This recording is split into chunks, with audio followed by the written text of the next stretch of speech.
Hero சொந்தங்களுக்கு வணக்கம். இன்னைக்கு நேர்காணல நுழைந்திருப்பவர் தமிழக பாஜகவின் சோசியல் மீடியா மாநில செயலாளர் திரு விபின் பாஸ்கரன் அவர்கள். வணக்கம். வணக்கம் பிரதர், எப்படி இருக்கிறீங்க?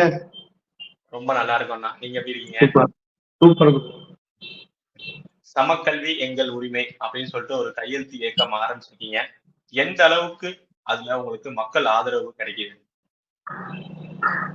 திமுகவே எதிர்பார்க்காத அளவுக்கு ஆதரவு இருக்கு. இன்னைக்கு மக்கள் மத்தியில சமக்கல்விக்கு மிகப்பெரிய அளவுல ஆதரவு இருக்கு. அதாவது எல்லாருமே பிரைவேட் ஸ்கூல்ல என்ன கல்வி சொல்லி தராங்களோ அதே கல்வியை என்னுடைய மகளுக்கும் என்னுடைய மகனுக்கும் சொல்லி கொடுங்க, அதை கொண்டு வாங்க அப்படின்னு பிஜேபிக்காக ஆதரவு தெரிவிச்சு கையெழுத்து இயக்கம் பண்ணிட்டு இருக்காங்க. அதாவது எங்க பார்த்தாலும் சரி, பொதுமக்கள் அவ்வளவு பேர் தன்னார்வமா கையெழுத்து போடுறாங்க. என்னுடைய மகனுக்கு வேணும், என்னுடைய பேத்திக்கு வேணும், என்னுடைய பேரனுக்கு வேணும், நான் தான் படிக்காம போயிட்டேன், கும்மிடிப்பூண்டி தாண்டி போக முடியாம போயிருச்சு, என் பேரன் என் பையன் இவங்களாவது போகட்டுமேனு அவங்க எல்லாம் கையெழுத்து போடுறாங்க. அந்த அளவுக்கு இன்னைக்கு மக்கள்கிட்ட இது மிகப்பெரிய ஒரு வரவேற்பு கிடைச்சிருக்கு. இதை பார்த்தா திமுக பயந்துட்டாங்க. எங்க மாநில தலைவர் அண்ணாமலை அவர்கள் சொன்னது போல இது ஒரு லட்டு மாதிரி ஒரு சம்பவம். இதை நாங்க மக்கள்கிட்ட மிக அதிகமா கொண்டு போய் சேர்த்த போறோம். ஏன்னா ஏழைக்கு ஒரு கல்வி, பணக்காரனுக்கு ஒரு கல்விங்கிறது சமூக நீதியை நீங்க அந்த குழந்தைகள் பள்ளி மாணவர்கள் எல்லாம் நீங்களே கூட்டு கையெழுத்து போடுறதா அது ஒரு சர்ச்சையான இது சொல்றாங்களே, உண்மையாலுமே மாணவர்கள் தன்னார்வலாம் கையெழுத்துக்கு உங்களுக்கு சப்போர்ட் பண்றாங்களா? பொதுமக்களோட சேர்ந்து அந்த குழந்தைகளும் அவங்களாக தான் கையெழுத்து போடுறாங்க. பள்ளிக்கூட பசங்க அவங்களும் ஒரு லாங்குவேஜ் கத்துக்கணும்னு ஆசைப்படுறாங்க. நீங்க இன்னைக்கு அரசாங்க பள்ளியில படிக்கக்கூடிய பசங்க நீங்க பார்த்திருப்பீங்க, தனியார் பள்ளியில அந்த வேனில ஏறி போற குழந்தைகளை பார்த்து பெருமூச்சு விடுவாங்க. என்னைக்கு நம்மளாம் இப்படி போறோம். ஏன்னா கால் கடக்க நடந்து அந்த ஸ்கூல்ல படிப்பாங்க. அங்க இத்தனைக்கு பள்ளி கூடமே இருக்காது, மரத்தடியில தான் உட்காந்து படிக்க வேண்டியது இருக்கு. இன்னைக்கு அன்பில் மகேஷ் பொய்யாமலுடைய சொந்த மாவட்டத்துல மரத்தடியில தான் உட்காந்து படிக்கிறாங்க. அவர் இன்னைக்கு போய் நின்றுகிட்டு பிரைவேட் ஸ்கூலுக்கு அவார்டு கொடுத்துட்டு இருக்கிறார். இந்த ஸ்கூல் சிறப்பா செயல்பட்டு இருக்கு, இந்த அவார்டு இந்தாங்கன்னு சொல்லி கொடுக்குறாரு. கேவலமா இல்லையா? அது அரசு பள்ளிக்கு ஒரு அவார்டு கூட வாங்கல இந்த வருஷம். அப்படிதான் இன்னைக்கு அரசு பள்ளி வச்சிருக்காங்க. பள்ளிக்கூட கிடையாது, கழிப்பறை வசதி இருக்கா? கழிப்பறை வசதி கிடையாது.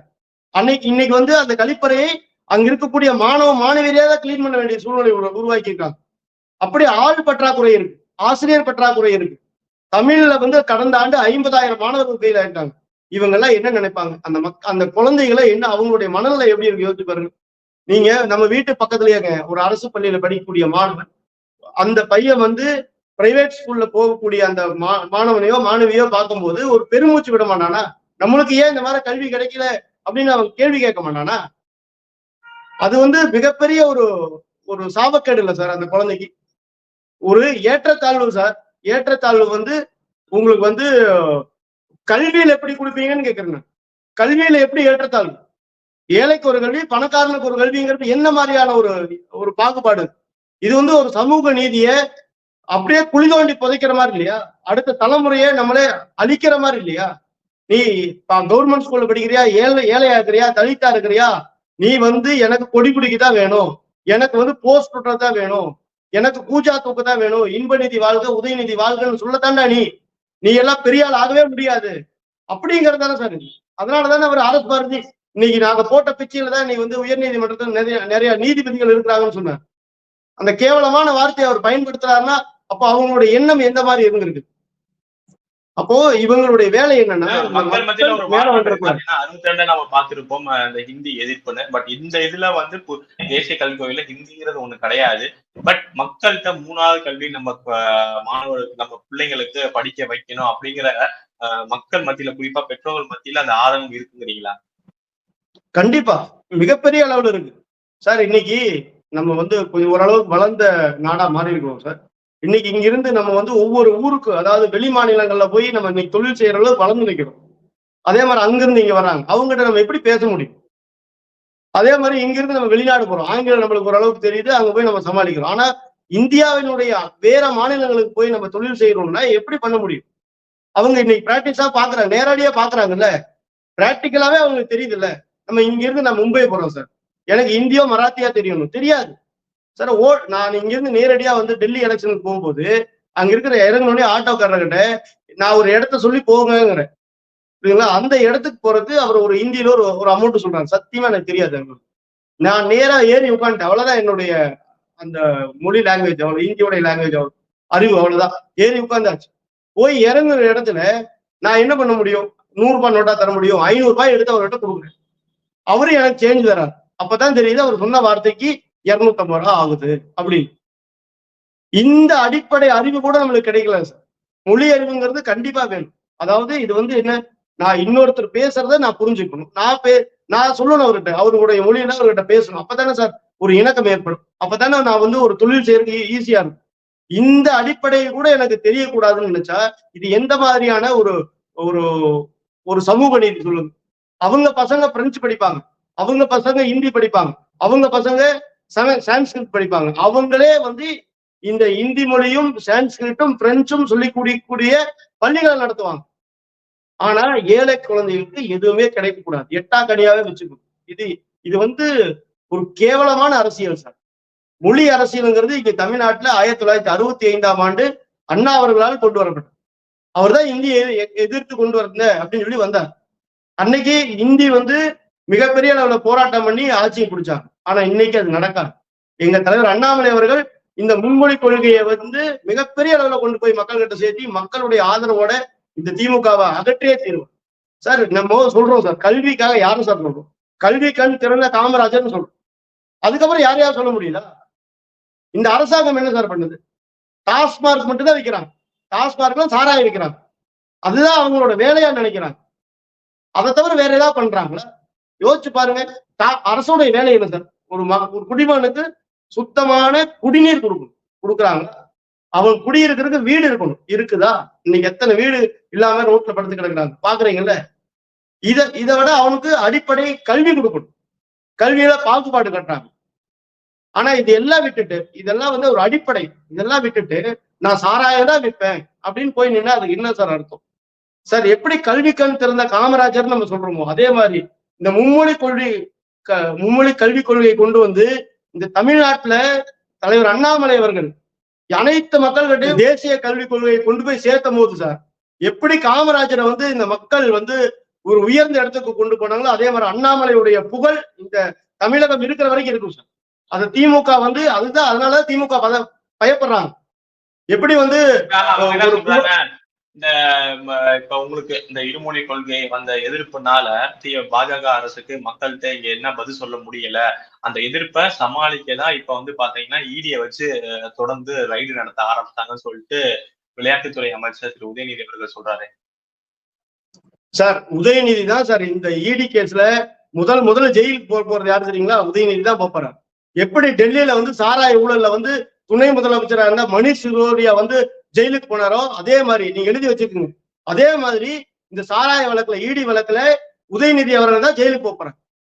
அதுல எந்த விதமான மாற்று கருத்தும் கிடையாது. தமிழ்நாட்டுல 18 நிறுவனங்களுக்கு மேல சாராயம் அதாவது ஒப்பந்தம் போட்டிருக்காங்க. சாராயம் டாஸ்மார்க்கு கொடுக்கறதுக்கு உண்டான ஒப்பந்தம் போட்டிருக்காங்க. அதுல முக்கியமான நிறுவனங்கள்லாம் யாரும் எல்லாம் திமுக காரங்க. அவங்கதான் சாராய ஆலை நடத்திட்டு இருக்கிறாங்க. அதுல அக்காடு யாருக்கு? ஜெகத் ரட்சகன். எஸ்என் ஜெயராமன் யாரு? அவர்தான் வந்து கலைஞருக்கு வந்து 1 கோடி ரூபாய் கொடுத்து வசனம் எழுதுறதுக்கு 1 கோடி ரூபாய் கொடுத்த புண்ணியவான்.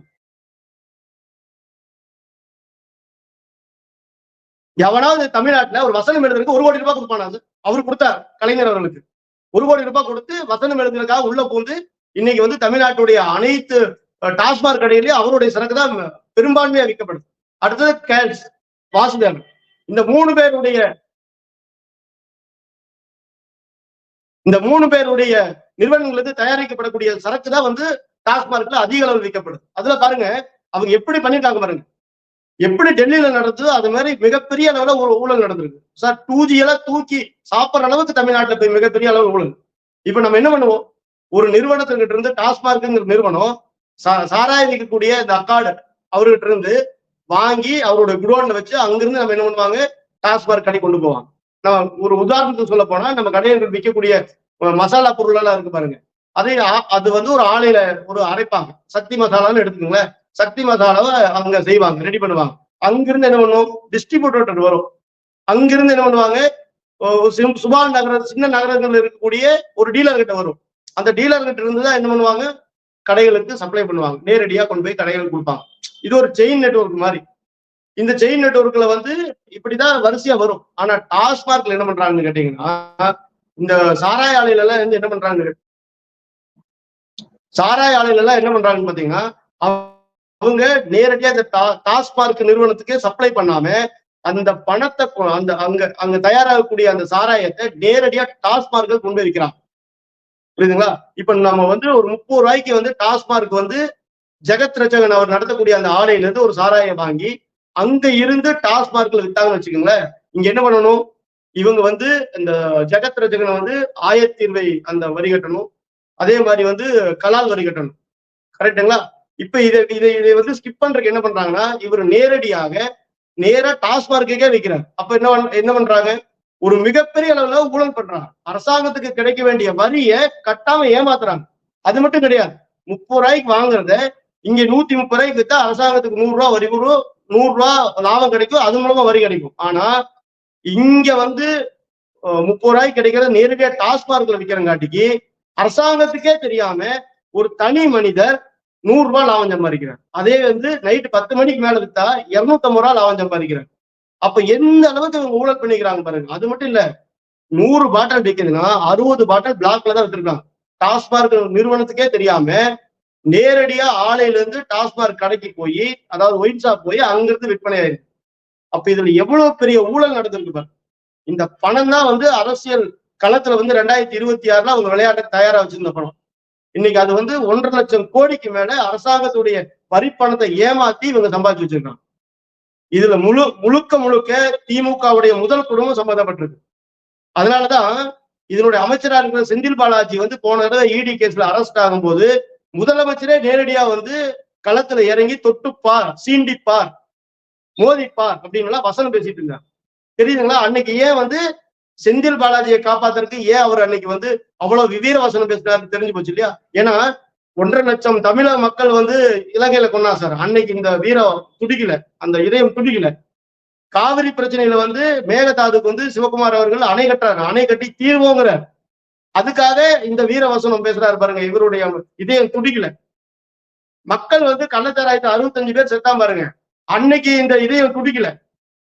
இன்னைக்கு பாலியல் வன்முறை யார் அந்த சாரு, யார் அந்த திமுக காரு, அந்த திமுக காருக்குள்ள இருந்த திமுக சார் யாரு? இது அப்ப வந்து பாலியல் பெண்களுக்கு எகெயின்ஸ்டா தமிழ்நாடு ஃபுல்லா இந்த மாதிரி பாலியல் வன்முறை நடந்தது பாருங்க. அப்ப வந்து இந்த வீரவசனம் பேசக்கூடிய இவருடைய இதயம் துடிக்கல.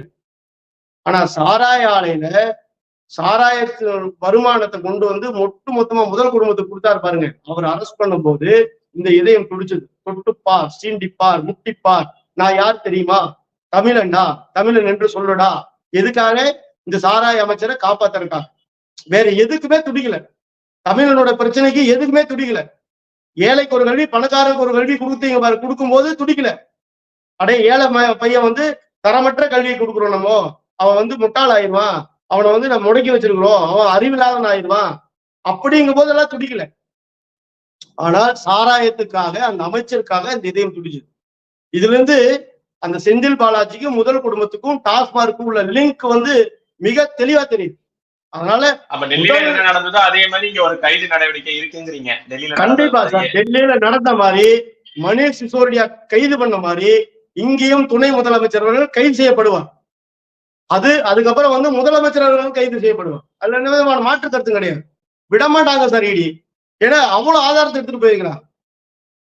இது முழுக்க திமுகவுடைய முதல் குடும்பத்துக்கு சம்மந்தப்பட்டது. அவங்கதான் இவ்வளவு ஊழல் பண்ணிக்கிறாங்க சார். 2G விட 2G என்ன சார் 2G? இதுல வந்து குறைஞ்சபட்சம் 2 லட்சம் கோடிக்கு மேல இது ஊழல் நடந்திருக்குன்னு எல்லாருமே சொல்றாங்க சார். இது இப்பதான் முடிஞ்சிருக்கு பாருங்க. தோண்ட பூகமாவா கிளம்ப போகுது பாருங்க. ஏதாவது சொல்லுவாங்க இல்லையா, புலி தோண்ட சொல்லுவாங்க இல்லையா, எதையோ தோண்ட பூதம் கிளம்புற மாதிரி. அந்த மாதிரி இங்க பெரிய ஒரு வெடிக்க போகுது.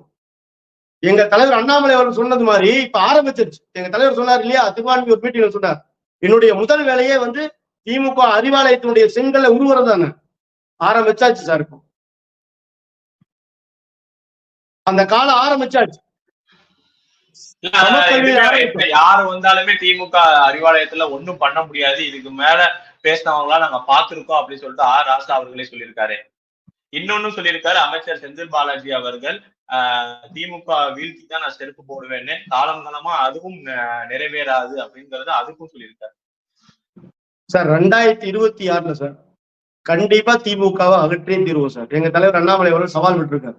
இந்த செந்தில் பாலாஜி மாதிரி ஆளுகள்லாம் பாத்தீங்கன்னா ஊழல் பண்ணி 5 கட்சி மாறி வந்து அமாவாசையா இருந்துகிட்டு ஒவ்வொரு கட்சியில இருக்கும்போது ஒவ்வொரு தலைவரை பத்தி கேவலமா பேசிக்கிட்டு அடுத்த கட்சிக்கு வரும்போது அவங்க காலு கீழே டயரை நக்கிட்டு ஒரு பதவி வாங்கிட்டு அவங்க எல்லாம் வந்து எங்க தலைவர் அண்ணாமலை அவர்களை பார்த்து பேசுற அளவுக்கு எல்லாம் வந்து அவங்களுக்கு அருகதையே கிடையாது.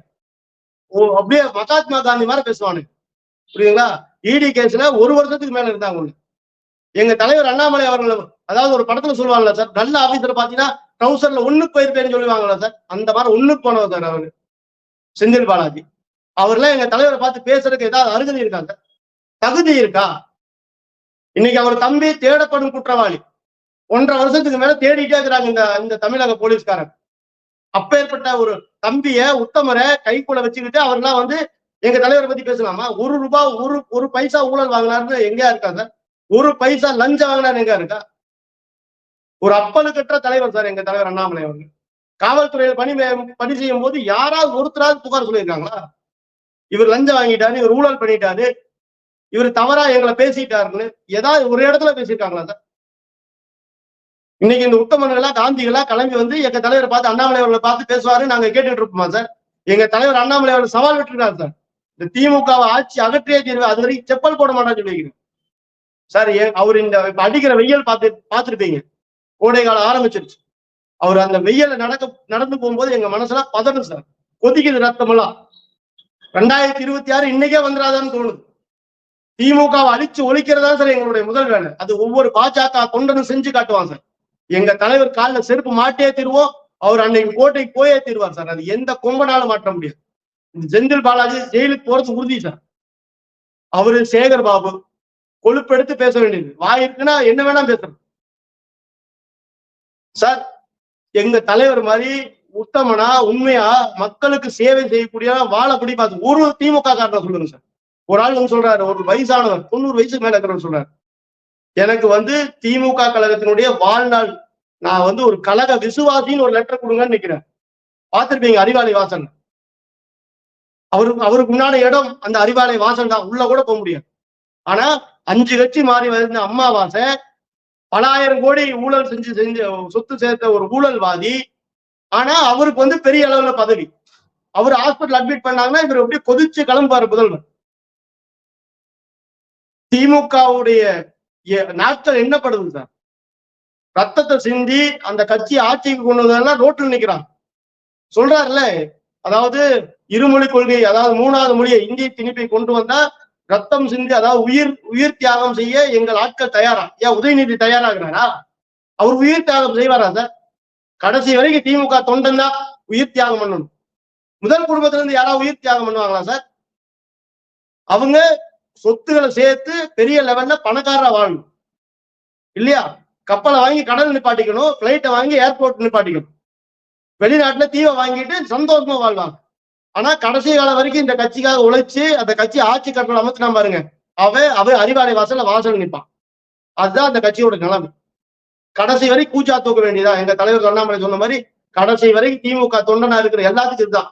எங்க தலைவர் அண்ணாமலை அவர்கள் மிக தெளிவா சொல்லியிருக்காரு, கடைசி வரைக்கும் நீங்க போஸ்ட் போட்டுருக்கும், கூச்சா தூக்கிறதுக்கும், இன்பநிதி வாழ்க, உதயநிதி வாழ்க, கலைஞர் வாழ்கன்னு சொல்றது மட்டும்தான் உங்களை வச்சுக்குவானுங்களா தவிர உங்களுக்கு வந்து எந்த பதவியும் தர மாட்டாங்க, எந்த சுகத்தையும் தர மாட்டாங்க. உங்களை அடிமையாக வச்சுக்கிறதுக்காக மட்டும்தான் உங்களை வச்சிருக்காங்க. எங்க தலைவர் அண்ணாமலை மிக தெளிவா சொல்லிக்கிறேன். காணொலியில எளிமையான கேள்வியா, இப்ப அமித்ஷா அவர்கள் இங்க வந்தப்பும் சரி, நீங்க உங்க மாநில தலைவர் அண்ணாமலை அவர்கள் வந்து வேலுமணி அவர்களோட இல்ல திருமண கலந்துக்கிறதுல இருந்து ஒரு பேச்சு போது கூட்டணி பேச்சுவார்த்தை தொடர்ந்து விட்டது அதிமுகவுக்கும் பாஜகவுக்கும். அதற்கு பிரஸ் மீட்ல சொல்றாரு, யாரு வேண்டான்னு சொன்னாங்களோ பாஜகவை அவங்க இப்ப தவம்ல இருக்காங்க கூட்டணியில சேர்றதுக்குன்னு. மீண்டும் அது ஒரு சர்ச்சையாகி நாங்களும் எடப்பாடி அவர்கள் தான் கிடைக்குமா பிரஸ் உங்களுக்கு, நான் அப்படி சொன்னேன்னா அப்படிங்கிற அளவுக்கு இப்ப பேச்சுவார்த்தை போயிட்டு இருக்கு. என்ன நடக்குது? கூட்டணி பேச்சுவார்த்தை தொடர்ந்துருச்சா சார்? கூட்டணிக்கு இன்னும் 4 இருக்கு சார். இப்ப வந்து கூட்டணி பத்தி பேச வேண்டிய நேரம் கிடையாது. ஏன்னா இன்னும் 1 வருஷம் இருக்கு. அதனால வந்து களம் வந்து இப்ப வந்து பிஜேபி சுத்தி தான் இருக்குது. இன்னைக்கு பாத்துருப்பீங்க, நியூஸ் பேப்பர் எடுங்க, தமிழ்நாட்டுல வரக்கூடிய எல்லா பேப்பர்லயும் பிஜேபிங்கிற வார்த்தை இல்லாம, தலைவர் அண்ணாமலை அவர்கள் வார்த்தை இல்லாம அந்த நியூஸ் பேப்பரை விற்காது சார். இன்னைக்கு அப்படித்தான் நிலைமை இருக்கு. இன்னைக்கு இவங்க செஞ்சிருக்கக்கூடிய நல்லது செஞ்சு ஒரு காரியமாவது நல்லது செஞ்சிருக்காங்க அப்படின்னு அந்த பேப்பர்ல போட முடியுதா? அதனால தலைவர் அண்ணா அவர்கள் மிக தெளிவா சொல்றாங்க, பிஜேபி இல்லாம எந்த கட்சியும் ஆட்சி அமைக்க முடியாது. உண்மைதான். இன்னைக்கு மக்களுடைய மனங்கள்ல வந்தாச்சு சார். 2026 ஓட்டு அந்த பெட்டியில இவிஎம் மிஷின்ல குத்துறது ஒண்ணுதான் பாக்கி. அதனாலதான் தலைவர் தெளிவா சொல்றாரு. சார் ஏன் கம்பெனி இருக்குன்னா, இப்ப நீங்க யூடியூப் சேனல் நடத்துறீங்க சார். உங்க யூடியூப் சேனல் நல்லா இருக்குன்னு சொல்லுவீங்களா, பக்கத்து யூடியூப் சேனல் நல்லா இருக்குன்னு சொல்லுவீங்களா? அதுதானே சார். நான் போய் பக்கத்து யூடியூப் சேனல் நல்லா இருக்கு, சூப்பரா இருக்கு அப்படின்னு சொன்னா அது எந்த மாதிரியான ஒரு எண்ணம் சார்? ஏன் கட்சியை நான் வளர்த்தணும் சார். ஏன் கட்சி சூப்பரா இருக்குன்னு சொல்லணும். அதுக்கு தானே சார் தலைவர். செல்வ பெருந்தகை மாதிரி திமுக வாழ்க, இவர் தான் காமராஜருடைய போன்றே தோற்றம் கொண்டவர், முதல்வர் அவர்கள் தான் வந்து காமராஜருக்கு அடுத்த வாரிசு, கேவலமா இல்லையான்னு செல்வ பெருந்தகை பார்த்து. இதுக்குதான் நீங்க இந்த பூஜா தூக்கத்தான் நீங்க தலைவரா வந்தீங்களா?